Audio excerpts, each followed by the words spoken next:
living some little men and women.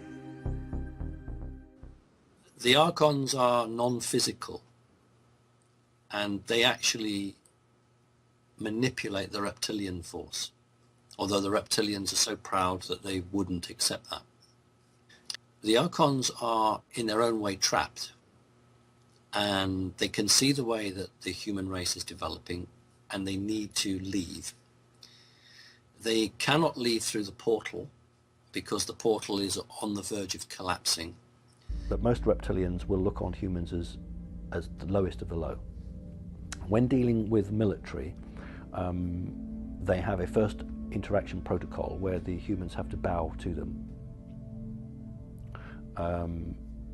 After that, they don't have to do that because they've already shown their subservience to them. If you look at very wealthy bloodline families, the reptilians look on them as not equals, but as the anointed ones of power. So they don't have to bow generally. For instance, if a Rothschild grouping, the alien will have the reptile will have the head chair. There'll be a beautiful carved chair somewhere, and that's where he will sit, and then the family will sit round. They don't have to bow at that point, but there will be a ceremonial point where they have to do the bowing. But you're really talking to me about ordinary Joe or Josephine in the house, and the reptilian comes in. That's very rare. That's incredibly rare. Reptiles do not generally come into a house to waste their time with a human. They'll send a grey. But where a reptile does come down, it's because that individual is so important that it requires an interaction from the high level. Again, it depends on that individual. What is that person to them? What is that person to humanity? And they have, for want of a better word, time machines where they can predict ahead what each person will do. And if they see a person as a threat to them, they will attempt to come along, interact with them, and send them off on a different course. And your first time you came face to face with an alien was when you were about sort of 6 to 8 months? No, I would have come face to face with such a creature much earlier. The one you're referring to, I think, is a little bit later. Okay, so when the first one then? About 3 months old, 3 months to 4 months old. And what does this alien look like? Because obviously we have images in our mind of the ones that we see, you know, in movies or that sort of image. What did your alien look like? You're absolutely right. Hollywood's very good at putting out little creatures that people know as greys. This one researchers call a mantid, or in America it's referred to as a mantis. It's a green creature. It's about 7 foot tall, and this one wore a robe or a cloak, purple coloured. There we go, that's one of my drawings there. Oh, okay. And the creature literally reached into the cot that I was in. I remember it distinctly. It had wooden bars, green, yellow, red, blue, with like an abacus, painted abacus on the top. And this creature just reached and lifted me up, and then I was actually tilted over to look straight into its face. So these are experiences, and you don't use the word abduction, but you use the word contact, because you are a willing subject, a willing participant. They made it very clear to me that my soul is composed of 3 parts as a percentage: 33% reptilian, 33% mantid, and 33% human. The beings that I normally see, the beings that come to collect me, in America, researchers call them mantis. In Britain, we call them mantid. The other major entities that I'm very familiar with are the draconius reptilians. I don't see many of the little greys, which is perhaps unusual. And also the species that come from Orion or from Sirius, which have called the feline or the lion species. So it's mainly the mantis, the reptilian, draconis reptilian, because there are many sorts of reptilian, and then the feline species. So yes, it's been ongoing ever since I can remember.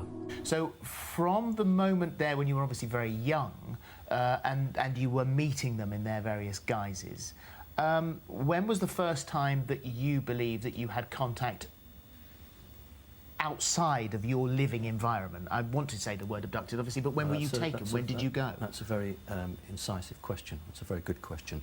In those early days, I wouldn't know they were aliens. To me, they were just things that came to visit me, and they were not distinguishable from my real family. Because these things have never hurt me, I never built up any sort of scaremongering or fear of them. I think from about 1963, That was my first experience of being taken off the Earth into a craft. And what did that? Can you remember what that looked like? Oh, absolutely. Yeah. It was not a traditional Hollywood type flying saucer. It was a teardrop-shaped craft. If you can imagine a teardrop, like a water drop, but with the blunt end going forward and the pointy end at the back. Wow. I've always said that humans were not created by aliens. As much as one particular faction would like us to believe that was the case, that isn't. Humanity has been around in the multiverse for a very, very long time. But the human form that we have today is relatively new. I never accepted for 1 minute the Darwinian theory of evolution for humans. I accept it for animals, no problem at all. But for human evolution, I'm sorry, it just doesn't fit. It's not enough time frame to develop the complex creatures that we on this planet are. So it always was clear to me that something had happened, that some form of enhancement or development has taken place, probably on many accounts. They were altered and changed, and the 10 strands of DNA were removed from them. But because you see of multiverse or universal law, or perhaps better, the law of source, it is illegal with great consequences to destroy or kill DNA. You cannot do it. So what happened was that it was placed what I call out of phase. So neither in the third dimension or the fourth dimension, just out of phase around every human. So there is an arc around every human. And humans understand that as their higher self. So your higher self is your 10 strands of disarticulated energetic DNA that hang over your body. DNA is a memory. You can actually recall memory if you can link in. And many people think they are accessing the Akashic records. They're not. They're actually accessing their DNA memory. And so it is this that is trying to regain into the body. So it is doing what it's always supposed to do, get back into the body. And some people are better at it than others. And so people are at different speeds of integrating their DNA. This is a mothership, for want of a better word. I use that word because that's what humans would call it. This is a Mantid craft which is looking into human timelines. When you are born and when you die, you have a timeline. You exist. Let's just talk about this one reality. You have one timeline. If you want to be contacted or abducted, then it isn't just chance. This is project management on the nth degree. So they will come for you at 2 seconds past 2 o'clock. And they will spend 30 seconds with you or 50 seconds, and it has to be all project managed out. The guys on the front here, they're actually flying the craft. There are no poles holding the seats up. They are meant to be floating in the air. That's exactly what they're doing. These are viewing screens, and they are square. It's about one of the few square or oblong things you'll find on an alien craft. Most things are round or curved, but their viewing screens tend to be oblong or square. So they're flying it. These ones here are coordinating the information which is coming from the lower deck. We'll have a look at the lower deck in a moment. What I've tried to do is to draw the craft to show you how the power, the whole ship acts as a lifting body. It doesn't work like an aeroplane. The whole craft, some people refer to it as alive. That's not quite accurate, but it has to be the shape to conduct the energy around the hull of the craft. And learnt not to be open, not to discuss it, because outside of the very close family, most people can't handle it. And so this progressed through your childhood, and quite early on, you lost your virginity to one of these aliens. This is holographic, so I wouldn't have actually lost my virginity. This is a holographic image. We think we have some wonderful technology here on this earth, but the technology that I've seen far surpasses anything that we have here, or at least anything that the military tell us they have. This was a holographic experience. How old were you? That would be about 1965. What age were you then? I would be about 5 or 6. You lost your virginity at 6 years old? No, I didn't say that. It was a holographic representation. So you had a sexual encounter? With exactly, at 6 years old? holographically, absolutely, yes. So age doesn't matter to them? No, because it's about experience, it's about your soul. I know in the West we don't really understand soul. You went on to have non-holographic sex with an alien called a lion lady. Mm-hmm. Yes. And although you weren't attracted to her, you said that wasn't really what it was about. It wasn't like what we have here, where there's sort of, for the majority of people, there has to be a sort of attraction. It was for other means. This is an incredibly difficult subject for most people to understand, and I fully appreciate that most people can't get their head around it. We're talking about creatures that have the ability to enter your mind, to go into your mind and give you images, and to make you think one thing when actually you think another. So I think these creatures would have actually come into my mind and made me appear to love them, because otherwise you wouldn't actually have a sexual reaction with anybody unless you felt something for them. So I think it's more to do with that than anything else. Does that not bother you that they're doing that? Well, I mean, I'd be quite upset if someone came into my mind and convinced me that I fancied them. yeah, the thing is, I've seen these creatures ever since I was very young.